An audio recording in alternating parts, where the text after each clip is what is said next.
안녕하세요, 여러분. 조금은 밝게 인사를 해보려고 노력하는 화려하게 싱글로 돌아온 40대 초반의 여성입니다. 몇 년간의 이야기를 어떻게 풀어볼까 하고 조금 소가리를 하다가 일단 글을 써야 이야기도 술술 나오겠다 싶어서 타자를 열심히 두들기고 있습니다. 제가 겪은 이야기는 정말 상상을 초월하는 이야기라서 감히 자신 있게 이야기를 해볼 수 있을 것 같습니다. 세상에 이런 일이 저에게 일어나게 될 줄은 몰랐지만 그 덕분에 이곳을 찾아와서 여러분들과 이야기를 나눌 수 있게 되었으니 긍정적으로 생각을 해보려고 합니다.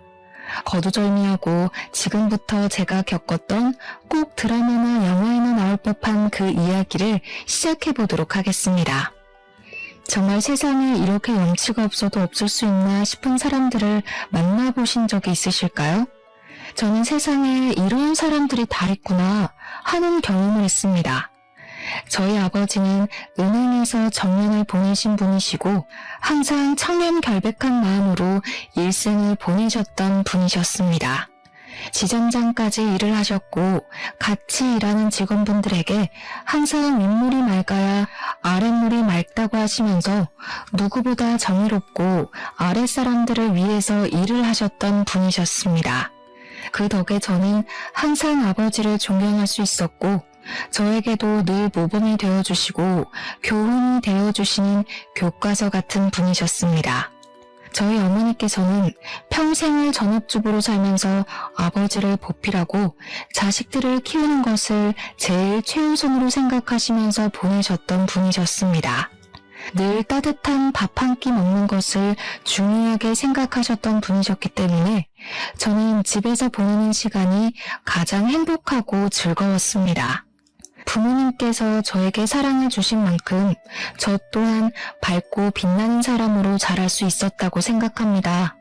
그렇게 유년 시절, 학창 시절을 보낸 뒤 저는 대학을 졸업하고 꽤 괜찮은 회사를 다니면서 여유를 즐기며 살고 있었는데 우연히 기회가 찾아오게 되었습니다. 급하게 회사 선배님께서 저에게 소개팅 자리가 갑자기 파투가 나게 생겼다면서 대신해서 자리를 나가줄 수 있겠냐고 물어보셨고 심심했던 저는 흔쾌히 나가겠다고 대답을 했습니다. 그 자리에서 저는 남편을 만나게 되었습니다. 저는 남편과 처음 소개팅을 하던 날을 아직도 기억하고 있습니다. 남편은 소개팅 당일 세심하게 코스를 짜왔는데 그 모습을 보고 괜찮은 사람이라고 느끼게 되었습니다. 제가 사실 결정하는데 어려움 있는 남자들을 싫어하는 타입이라서 이 남자가 일일이 코스를 짜오고 두 번째, 세 번째 대안을 짜온 모습이 마음에 들었던 것이었습니다. 남자가 칼을 뽑았으면 무라도 썰어야 하지 않겠습니까? 박력 있게 자기가 원하는 바를 딱딱 말해주는 사람을 찾고 싶었던 저에게 남편은 아주 괜찮은 사람이었던 거죠. 저는 땜질로 나가게 된 소개팅 자리이긴 했지만 둘 다 나이가 어느 정도 있었기 때문에 결혼을 전제로 만나보기로 결정을 내리게 되었습니다. 물론 저도 남편의 인상이나 성격이 호감이었으니까 남편이 저에게 결혼을 전제로 한 연애를 들이밀었을 때 오케이를 한 것이겠죠. 저희는 그 이후에 8개월이라는 시간 동안 서로를 확인하고 사랑을 느끼게 되어 결혼식까지 순리대로 올리게 되었습니다. 결혼식 자체는 양가의 축복 아래 정말 성대하게 치러지게 되었습니다. 아무래도 저희 아버지께서 은행 지점장을 하고 계시니 손님들이 꽤 많이 오셨던 것입니다. 저는 그 당시 백화점 화장품 매장에서 일을 하고 있었고 남편은 평범하게 회사에 재직 중이었는데 맞벌이다 보니 돈 문제에 있어서 크게 모난 부분은 없었습니다. 누가 더 벌고 누가 덜 벌고의 차이를 두지 않았고 우리 부부가 공명으로 돈을 관리하면서 대출금도 갚고 가게 생활도 잘 꾸리며 살기로 했습니다. 시작이 괜찮았던 만남이었기 때문에 사실 저는 결혼 생활 자체도 너무 행복하고 즐겁기만 할 것이라고 생각했습니다. 조금 마음에 걸렸던 게 있다면 남편의 엄마, 그러니까 시모는 시부와 이혼을 한 상태였고 남편이랑 시모랑 단 둘이서 살고 있다는 점이었습니다.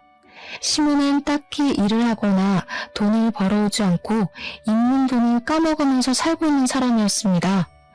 물론 결혼 전에 남편이 용돈을 주었을 수도 있고 자세한 건 모르지만 시모가 돈을 벌어서 생활을 하는 사람이 아니라는 것은 알고 있었습니다. 시부랑 이혼을 했을 당시에 시부 쪽 과실로 인한 이혼이었던 것인지 위자료랑 양육비를 꽤 받았다는 이야기를 뒤늦게 들어 알게 되었습니다.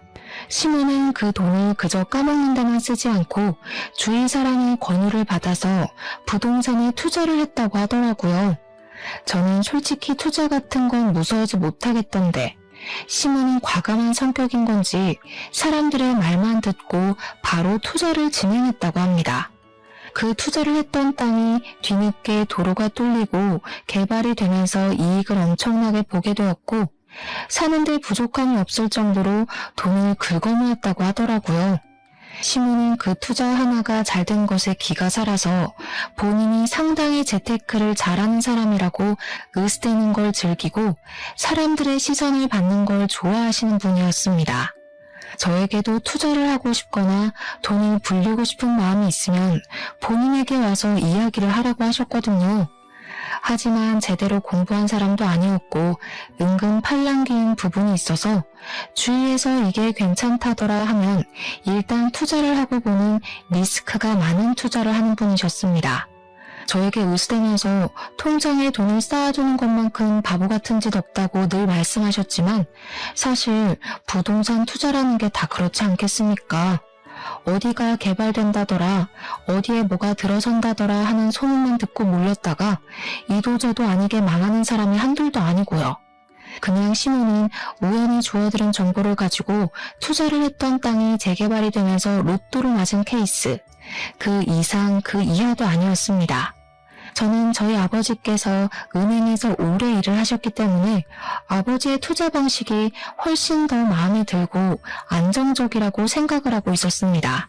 단지 수익률은 시모보다 떨어질지 몰라도 아버지께서는 단돈 10,000원을 벌어도 손실이 나지 않는 곳으로 최대한 알아보고 일을 하셨습니다. 시모는 그런 단순한 노력도 없으면서 자기가 벌었던 돈에 대한 뽕으로 취해 사시는 분이었고요. 아무튼 집은 반반 대출로 얻게 되었는데 아버지가 일하시는 은행을 통해서 조금은 손쉽게 대출을 받아 얻을 수가 있었습니다. 사실 저희 부모님께서는 돈 싸들고 있어봐야 뭐하냐, 죽어서 들고 갈 것 아니라며 조금 도와주시겠다고 하셨지만 그 부분은 제가 딱 잘라 거절을 했습니다. 왜냐하면 돈이 있다고 투자를 외치시던 시모가 집을 구할 때가 되자 저희에게 단 한 푼도 도와줄 수 없다고 선언을 하시고는 바라지도 말라고 하셨거든요. 세상에 아파트를 매매하는 것만큼 실패한 투자가 없다면서 집값은 어떻게 될지 모르는 거라고 손해보기 싫다고 하셨습니다. 시모의 마음도 이해가 가지 않는 것은 아니었지만 아들이 결혼하는데 너무 매정한 것 같아서 서운함이 느껴지기도 했었습니다. 시모가 도와주지 않겠다고 선언을 한 상태에서 저희 부모님께서 도와주시겠다고 하셨고 저도 억울한 마음이 드는 것이 싫어서 거절을 했던 것이었습니다.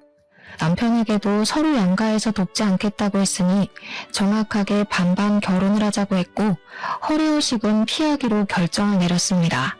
하지만 인생사라는 게 저희 두 사람의 생각과 계획대로만 착착 진행이 될 리가 없지 않겠습니까? 언제는 저희에게 한 푼도 도와줄 수 없다고 딱 잘라 거절을 했던 시모가 어떻게 결혼을 하면서 시댁에 아무것도 안 할 수가 있냐고 하시더라고요. 한마디로 본인이 돈 쓰는 건 죽어도 싫지만 받을 수 있는 건 다 받아야겠다고 외치는 놀부심보를 가진 사람이었던 것입니다. 저는 시모가 도와주지 않겠다고 먼저 이야기를 했었기 때문에 사실 받아칠 수 있는 말은 넘치고 넘쳤습니다. 하지만 더 골머리를 썩는 일이 생기게 되었는데 남편의 친부에게서 저에게 바로 연락이 온 것입니다. 누군지도 모르는 번호로 전화가 와서 조심스럽게 받았더니 다짜고짜 저에게 큰 소리로 화를 내시더라고요. 결혼을 한다는 소식을 들었는데 왜 아직까지도 인사를 드리러 오질 않아? 지금 나를 무시하는 거 뭐야? 며느리가 되어서 시합이 될 사람한테 제깍제깍 와야지. 저는 당연히 그 전화를 받고 너무나도 어이가 없었습니다. 남편도 시모도 저에게 남편의 친부에게 인사를 드리러 가야 한다고 언지를 해준 적이 없었기 때문이었습니다. 두 분이 이혼했다는 이야기만 들었지 그 외의 소식을 전혀 들은 게 없는데 어느 누가 친부에게 인사를 드리러 가야 한다고 생각을 하겠습니까? 시댁에서 저에게 언지를 주었다면 저도 준비를 해서 시부를 만나러 갔겠지만 남편조차도 본인 친부에게 인사를 드릴 생각을 하지 않는데 제가 나서서 해야 하겠습니까? 결국 남편과 상의를 한 끝에 친부라는 사람을 만나러 가게 되었는데 저를 아래 위로 훑어보면서 남편에게 말도 안 되는 소리를 하시더라고요. 곰곰이 생각을 해봤는데 말이야. 아무리 양육권 친권을 그 여자가 가져갔다고 하지만 결혼식 같은 중대한 자리에는 엄마보단 아빠가 하는 게 낫지 않겠냐? 내가 친아비인데 혼주석에 앉지 못할 이유가 전혀 없지 않겠냐 이 말이야. 곰곰이 한번 생각을 해봐라. 아무리 그래도 엄마가 앉아야 하지 않겠어요? 네 어미가 혼주석에 앉겠다고 하든 내가 세장가 들은 거 너도 알지? 내 부인이랑 같이 혼주석에 앉는 것도 나쁘지 않을 것 같은데. 저는 그 대화를 듣고 정신이 멍해지는 기분이 들었습니다. 지금의 남편을 평생 키우고 함께 살았던 시모의 자리에 새엄마를 앉히고 싶다고 말을 하는 시부.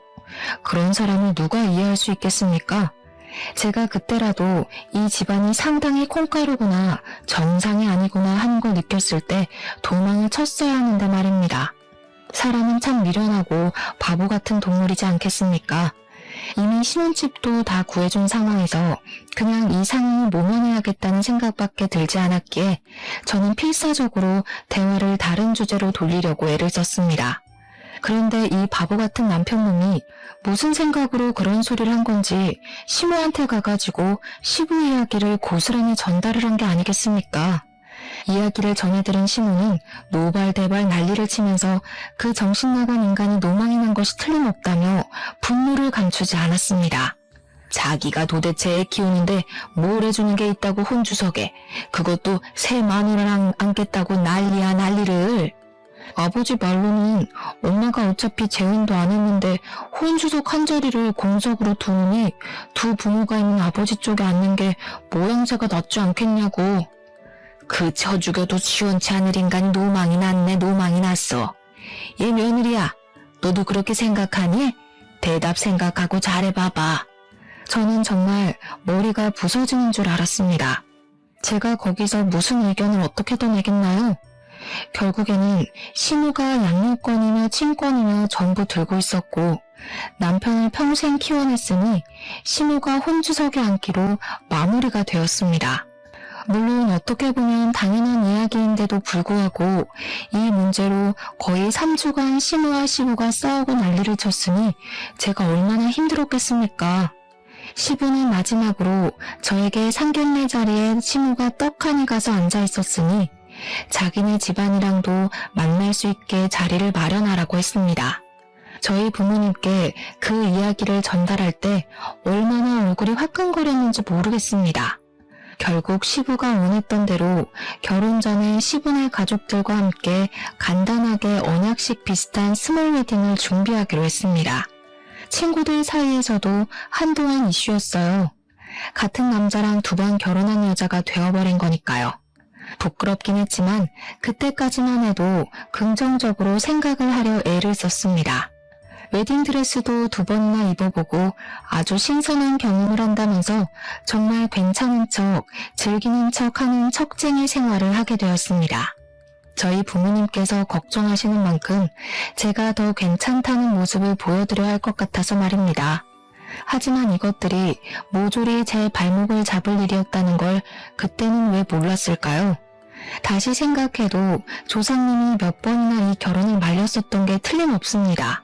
그 사달이 난 이후에 시모는 그동안 시부랑 남편이 연락은커녕 서로 생사도 모르는 채로 지내고 있는 줄 알았는데 그게 아니었다는 것을 알게 된 것입니다. 알고 보니까 남편이 시모 몰래 시부랑 연락을 하고 지냈던 것도 모자라서 시부의 새 부인, 그러니까 새엄마와도 연락을 하고 지내고 있었던 것이었습니다. 남편이 야가 빠진 건지 뭔지 그동안 남편이 돈이 필요할 때마다 시부에게 연락을 해서 용돈을 받아서 타쓰고 있었던 것이었습니다. 시부는 용돈을 주면서 남편과의 관계를 유지하고 시모 몰래 틈틈이 만나서 밥도 먹고 시간을 보내고 있었던 것이었고요. 새 부인과 시부 사이에 자식이 들어서지 않았기 때문에 나중에 노후를 대비하는 마음에서 남편에게 효도를 바라고 있었던 것이었습니다. 본인들이 나중에 늙고 지쳐서 아무런 힘도 없고 할 수 있는 일이 사라질 때 본인들 수발을 들어주라면서 남편에게 돈을 주고 있었던 거죠. 참 그 부분도 어이가 없는 게 뭐냐면요. 용돈도 푼돈으로 주고 결혼할 때 한 푼 도움도 주지 않은 사람들이 그런 생각을 하고 있었다는 겁니다. 돈이라도 막 몇 억을 주었다면 당연히 효도를 해야 하는 건 맞지만 뭐 끽해봐야 가끔 밥이나 사 먹으라고 용돈을 주는 정도였던 걸로 알고 있습니다. 저한테는 시부의 행동이나 시모의 행동이 전부 염치가 없이 구는 것처럼 느껴졌다 이 말인 거죠. 게다가 저에게 용돈을 줬던 것도 아닌데 왜 우리 부부가 효도를 하길 바라는 건지 이해를 할 수 없었습니다. 나중에 이 사정에 대해 저희 집에서 전부 다 알게 되었고 정신 나간 거 아니냐는 부모님의 격한 반응이 나오기도 했었습니다. 제가 걱정을 하고 고민을 할 때마다 남편은 저를 안심시키면서 걱정하지 말라고 본인이 알아서 다 해줄 테니까 안심하라고 했었습니다. 하지만 여러분, 그 말이 그대로 잘 지켜졌다면 제가 왜 굳이 이 공간을 찾아와 이렇게 사연을 적어가고 있겠습니까? 시모고 새 부인이고 할 거 없이 저에게 연락이 와서는 주말에 뭐 할 예정이냐? 결혼도 했으니 둘이서만 놀지 말고 가족들끼리 같이 밥을 먹자고 권유를 하셨습니다. 시부의 새 부인이 저에게까지 연락을 뻗친다는 걸 알게 된 시모는 제가 그 가족들을 만나는 것은 자기를 무시하는 처사라고 절대 가지 말라고 반대를 하셨습니다. 사실 반대를 안 하셨어도 안 갔을 자리이긴 하지만 그 핑계를 대면서 시모는 주말에 저희 집에서 늘어붙기 시작하셨습니다. 아침에 찾아와서 오늘 어디 나갈 예정이냐 아니면 집에 있자 하시고는 제가 누구랑 연락을 하는지 꼼꼼하게 살펴보셨습니다. 저희 부모님께 이 고충을 토로했더니 제 걱정에 밤에 잠이 안 온다고 하시더라고요. 참 제가 못난 딸이죠. 신혼생활을 시작한 이후에 주말에 시모가 저희 집에 찾아오지 않는 날이 없을 정도로 매번 저희 신혼집을 방문하셨습니다. 이유는 뭐 당연히 시부와 새 부인을 만나지 말라는 명목이었으나 실상은 조금 달랐습니다. 주말마다 저희 집에 와서 살림에 참견을 하고 저를 못 시켜 먹어서 안달이 난 사람처럼 구는 것이 아니겠습니까? 예, 우리 아들이 얼마나 집에서 밥을 잘 먹고 다니는지 궁금해 죽겠으니까 밥이나 한번 거하게 차려봐라. 아니 그나저나 얘야, 집안꼴이 도대체 이게 뭐니? 여자가 바깥일을 한다고 해도 청소는 잘하고 살아야 하지 않겠니? 이것부터 치워봐라. 그리고 집에 어떻게 과일이 하나도 없을 수가 있어. 우리 아들이 과일을 얼마나 좋아하는데. 물론 제가 맞벌이라는 이유로 집안 청소를 게을리한 것도 인정을 하고요. 제가 과일을 별로 좋아하지 않아서 사다 놓지 않은 것도 인정을 하는 부분입니다. 하지만 청소는 남편이 해도 상관없는 부분이고 더군다나 자기가 먹고 싶으면 사다 먹으면 되는 거 아닌가요? 저에게는 기준과 잣대를 두고 이야기를 하는 시모가 이해가 가지 않았고 그런 잔소리를 더 이상 듣고 싶지 않았습니다. 결국 이런 생활이 3개월 동안 내내 반복이 되자 저도 더 이상은 참을 수가 없어서 시모에게 냅다 소리를 지르면서 이야기를 했습니다. 그리고 시부에게만 해봐야 소용이 없다는 것을 깨닫고 시부에게도 연락을 드려서 말을 하게 되었습니다. 제가 한 이야기의 요점은 결혼식 혼주석에 앉은 게 시모이듯 남편을 평생 키운 사람은 시부가 아니라 시모인 건 틀림없다. 그러니까 우리가 최소한의 도리만 하고 살 수 있게 서로 양해를 해달라는 말이었습니다.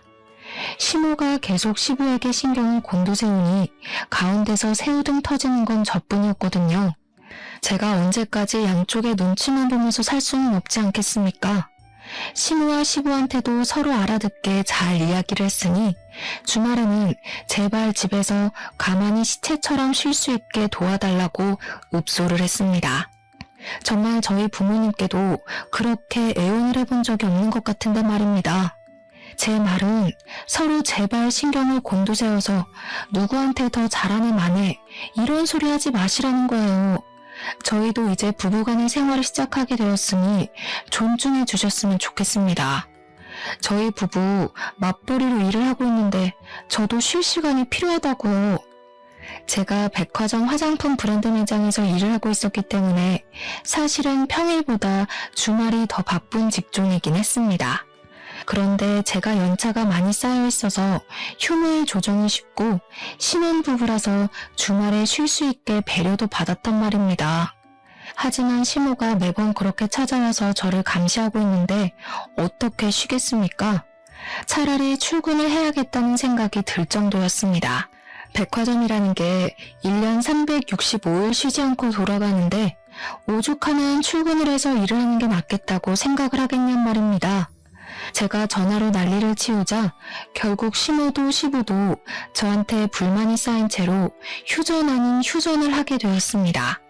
그 난리 이후에 저는 다시 평화를 찾게 되었고 참는 게 정답이 아니라는 걸 알게 되어서 불만이 있으면 바로바로 말을 하는 사람으로 변하게 되었습니다. 시모가 그 이후에도 가끔은 저희 집에 찾아와서 트집을 잡곤 했는데 그러면 저도 바로 시댁으로 달려가서 시모의 집에 트집을 잡았습니다. 시모가 저희 집에 와서 괜히 커튼을 만지작거리면서 이게 무슨 색이냐, 인테리어를 망친다, 색 누가 골랐냐 하며 제가 고른 거 뻔히 알면서 이야기를 하시대요. 저는 그런 치졸한 모습으로 구는 시모가 어이가 없어서 다음날 바로 퇴근하자마자 시댁으로 찾아갔습니다. 어머님, 다시 보니까 소파 색깔이 영 칙칙한 게 별로네요. 재질도 별로인 것 같고. 집이랑 너무 안 맞는 거 아니에요? 싸구려를 사셨나? 우리 시모가 졸부이다 보니까 뭐든 비싼 게 최고라는 생각으로 사시는 분이셨거든요. 당연히 소파도 최고급 소파일 게 분명했지만 일부러 시모 들으라고 싸구려를 강조하면서 이야기를 했습니다. 시모가 가전으로 트집을 잡으면 저도 가서 일부러 독일제 주방기구를 보고 이거 중소기업 거냐고 깎아내리기도 했고요. 저희 시모가 몸집이 조금 뚱뚱하게 있는 편인데 저는 사실 시모보다 키도 10cm나 크고 몸도 호리호리하게 마른 편이거든요. 시모는 그게 또 은근히 비교가 되고 불만이 오는지 자꾸 본인이 안 입는 옷을 저에게 막 주는 겁니다. 저랑 허리 사이즈부터가 다른데 일부러 자기한테는 커서 못 입는 옷이라고 하면서 저에게 사이즈 딱인 것 같다고 가서 입으라고 쥐어주셨습니다. 하도 제 몸을 가지고 후려치시길래 처음에는 그냥 웃기고 말았는데 계속 저러니까 저도 슬슬 짜증이 나더라고요.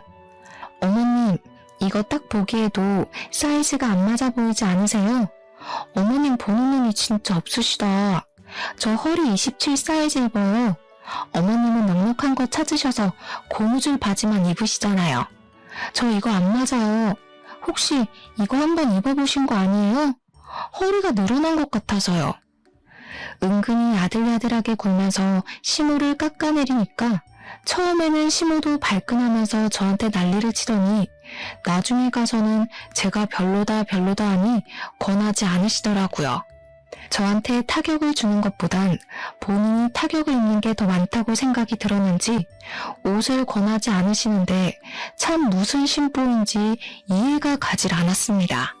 그렇게 결혼 생활에 날을 세운 지도 2년이라는 시간이 지나가고 어느 날 친정아버지께서 정년퇴직을 하시게 되었습니다. 정년퇴직을 한 이후에는 퇴직금을 넉넉하게 받았기 때문에 그 돈을 어떻게 굴릴까 고민을 하시다가 친구분과 사업을 시작하셨습니다. 마스크 사업을 시작하시게 되었는데 그 이후에 전염병이 크게 돌면서 마스크 대란이 일어나게 되었던 것입니다. 아버지의 사업은 갑자기 급성장을 하게 되고 공장을 24시간 돌리면서 뽑아낸 마스크들은 불티나게 팔리기 시작했습니다. 오죽하면 24시간을 돌려도 수량을 맞추지 못할 만큼 바빠졌습니다. 아버지의 마스크는 퀄리티가 좋아서 단가가 조금 있었음에도 불구하고 없어서 못 파는 수준이 되었습니다. 친정은 순식간에 떼부자가 되었고 아버지는 이 대란이 얼마나 가게 될지 모른다며 투자를 하기 시작하셨습니다. 이리저리 발로 뛰어 알아보신 결과 마스크 사업으로는 부족할 수 있다면서 원단 사업까지 손을 대셨습니다. 마스크에 들어가는 필터와 직결된 의료 원단 같은 사업이었는데 신소재 사업이었기 때문에 아버지가 보시기에는 미래가 밝다고 생각을 하신 것입니다. 나쁘지 않은 투자임이 틀림없다고 확신을 가지고 투자를 진행하시니까 저는 아버지 걱정을 전혀 하지 않았습니다. 문제가 살짝 있었다면 아버지의 사업이 잘 된 이후에 남편이 갑자기 생전하지 않던 사업 타령을 하기 시작했던 것이었습니다. 자기도 사업을 하고 싶다면서 저에게 좋은 아이템이 없냐고 매일같이 물어보는 게 아니겠습니까? 저는 솔직히 당황스러웠습니다. 자기 사업 아이템의 구성조차 못하는 사람이 갑자기 무슨 사업을 하겠다고 타령을 하는지 말입니다. 제가 남편에게 사업이라는 것이 그렇게 쉬운 일이 아니다, 잘 되기도 어렵다 하면서 생각을 접고 회사나 잘 다니라고 충고를 했습니다. 아버지의 마스크 공장은 쉴 틈 없이 잘 돌아갔고 수입해온 의료 원단들도 각종 회사에 팔려나가기 시작했습니다. 마스크뿐만 아니라 아이들 의복에도 들어가기 시작했고 아버지는 점점 은행에 다니던 시절보다 더 바쁘게 움직이셔야만 했습니다. 아버지의 사업이 잘 되면 잘 될수록 남편은 자기도 잘할 수 있을 것 같다며 이유도 모를 자신감에 휩싸이기 시작했습니다. 그러더니 우리 아버지를 찾아가서는 부자재 사업이 하고 싶다는 식으로 말을 했다고 하더라고요. 아버지께서는 그쪽 일은 잘 모른다고 하시면서 부자재는 박리담이 아니냐, 초기 투자 비용도 만만치 않다고 말씀을 하셨답니다. 아무리 그래도 직장인인 최고 아니겠어? 사업하면 바쁘기도 하고 신경 쓸 게 한두 가지가 아니라네. 남의 돈 받아서 먹고 사는 게 얼마나 힘든 일인지 사업은 신중하게 생각해야 돼. 장인어른도 그 나이에 그렇게 성공을 하셨는데 저희는 제가 안 될 이유가 있겠습니까? 남편은 그 자신감이 점점 커지기 시작했고 저에게 뜬금없이 자기가 사업을 해야겠다고 하면서 한 달 생활비가 얼마나 드는지 혼자 계산기를 두들기더라고요. 제가 회사를 그만두기만 해보라고 절대 안 된다고 일을 드러내고 으르렁거렸지만 남편은 사업에 대한 미련을 접지 못했습니다.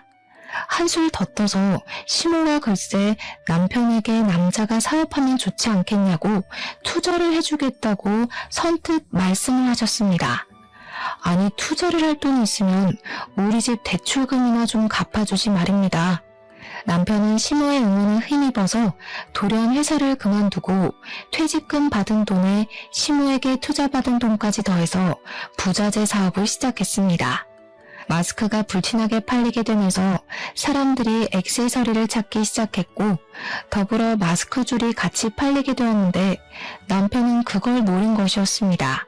처음에는 투자받은 돈으로 열심히 공장을 돌려서 마스크 줄을 대량 생산을 하기 시작했는데 그게 마음처럼 쉽게 잘 되지 않았습니다. 그러다 보니 있는 돈은 자꾸 까먹게 되고 우리 집 대출금이며 생활비며 제가 버는 돈으로 해결해야 하는 건 안 봐도 비디오로 재생되시죠?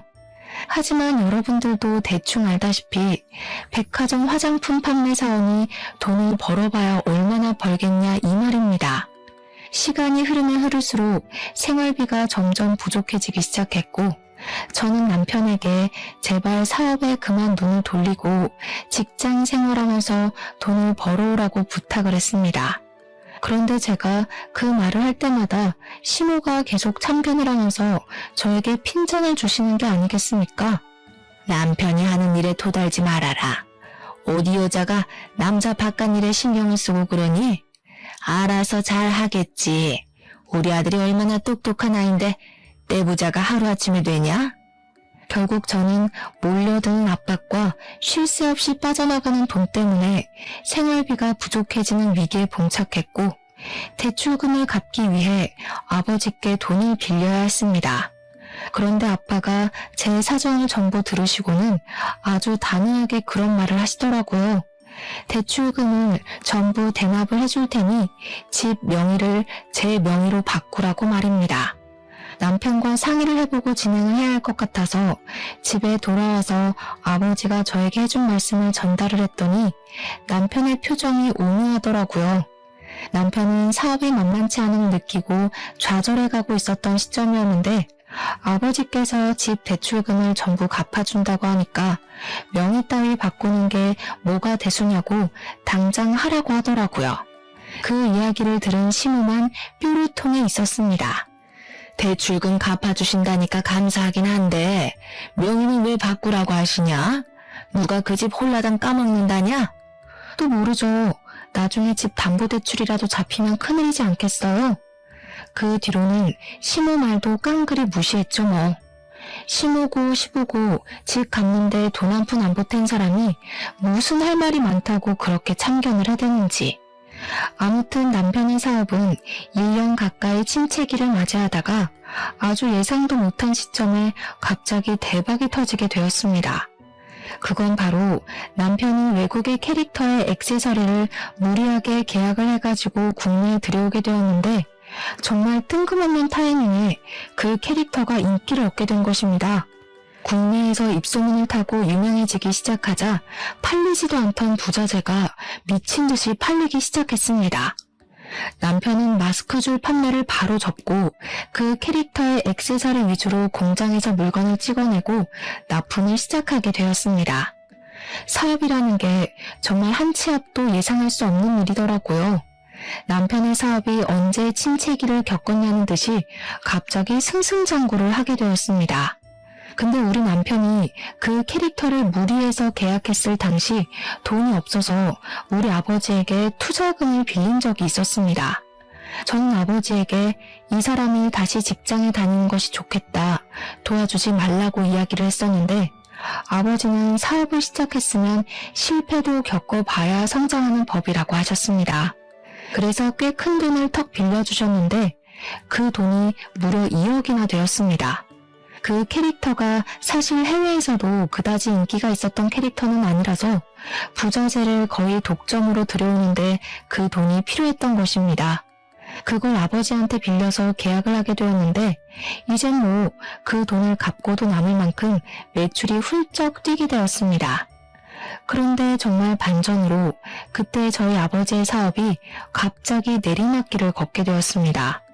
아버지께서 신소재 쪽으로 완전히 눈을 돌렸는데 대기업에서 아버지의 사업 아이템을 훔쳐서 장사를 하기 시작한 것입니다. 대기업을 어떻게 개인 사업자가 이길 수 있겠습니까? 거래처는 물론이고 홍보며 소재 개발까지도 싹 대기업에 빼앗기게 되었습니다. 그때쯤 마스크 사업도 공장들이 풀가동을 하면서 수요가 확 줄게 되었고요.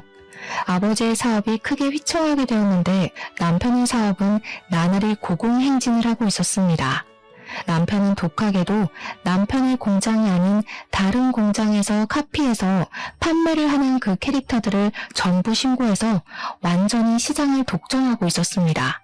인터넷에서 판매되고 있는 짝퉁 제품들을 하나하나 찾아서 신고를 하고 판매 중지를 걸고 있었던 것입니다. 그러면서 남편은 사업이 잘 될 줄 알고 있었다면서 다 자기 능력이라고 말을 하고 다니며 마치 투자에 성공한 시모처럼 으스대고 있었습니다. 허구한 날 무슨 술을 그렇게 마시고 다니는 건지 사실 남편의 사업은 부자재 사업을 하는 거라 그다지 뭐 접대할 일도 없었습니다. 그럼에도 불구하고 무슨 맨날 접대를 하러 다닌다고 하면서 집에 늦게 들어오는 건 물론이고 매일같이 술에 취해서 개가 되어 들어왔습니다. 저는 그런 남편을 잡고 부탁을 했습니다. 지금 우리 아버지의 사업이 많이 힘들다고 하는데 돈을 좀 빌려주면 안 되겠냐고 말입니다. 사실 남편도 저희 아버지에게 투자금을 빌린 게 있으니 갚아야 하는 게 도리 아니겠습니까? 그러자 남편은 자기도 많이 버는 것 같지만 직원들 월급 주고 하면 남는 게 없다면서 조금만 더 기다려보라며 자리를 회피하길 반복하더라고요. 아버지의 공장이 굴러가고 있긴 했지만 자꾸만 적자가 나는 상황이었고 결국에는 공장을 정리해야 할 것 같다고 이야기를 하셨습니다. 그래도 그간 투자가 불려놓은 재산이 있어서 크게 망하고 빚이 생기고 한 것은 아니었지만 저는 마음이 정말 너무 안타까워 어쩔 줄을 몰랐습니다.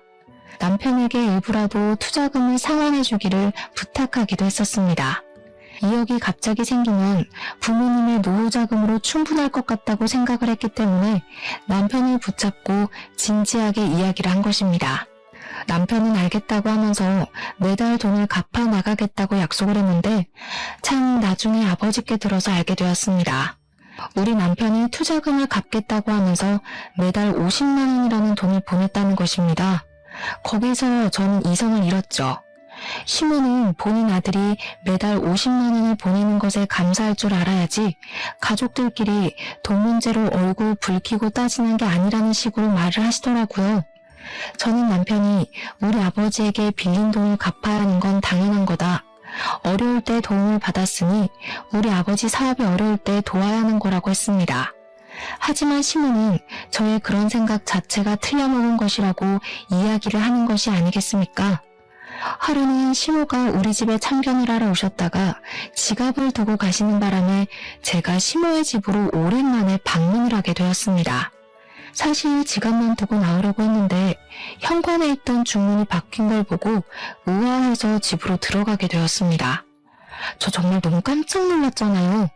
시모네 집 가구며 가전이며 전부 새 걸로 싹 바뀌어 있었거든요. 어머님, 이게 다 뭐예요? 집 인테리어가 싹 바뀌었네요.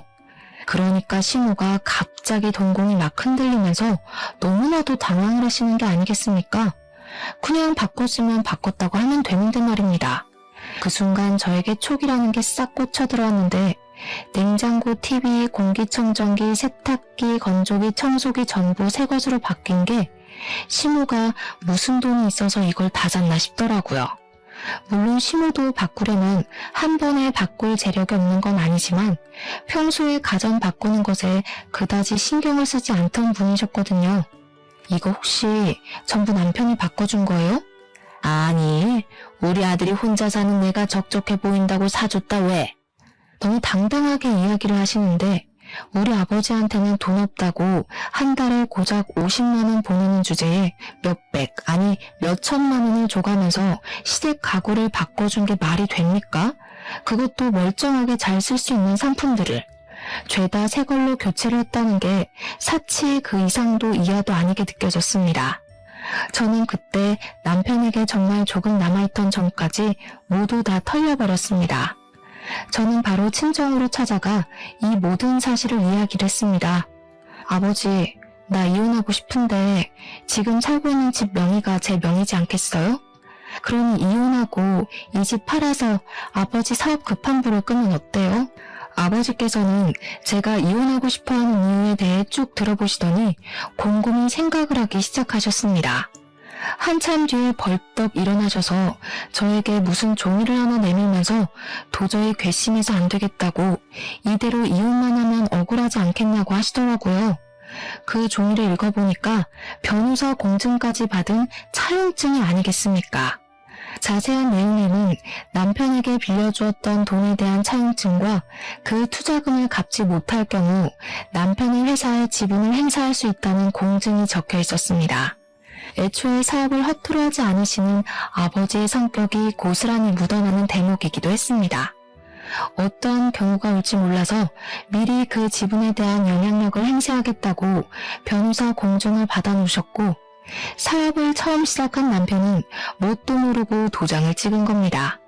아버지께서는 그동안 딸의 집안 살림살이에 보탬이 되길 바래서 그동안 권리 행사를 할 생각을 하지 않았던 것이라고 하셨습니다.